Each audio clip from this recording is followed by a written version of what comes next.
Welcome to Samba Samba. Enjoy the video. You start by powering down the controller and removing batteries.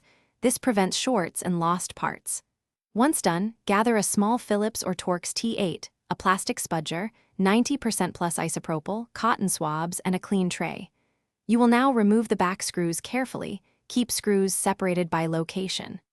As you open the shell, note spring and pad orientation. This matters for reassembly. Make sure to photograph each step with your phone so you can reverse it precisely later. Once the shell is open, remove rubber button pads and use a 90% plus isopropyl swab to clean sticky residue. This dissolves oils quickly.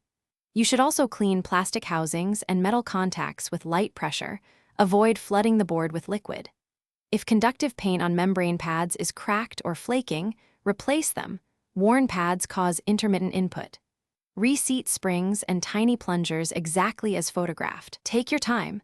Cleaning thoroughly now prevents the same sticky feel from returning in a week. After cleaning and drying for several minutes, reassemble the controller using your reference photos and keep screws snug but not over-tightened to avoid warping the shell.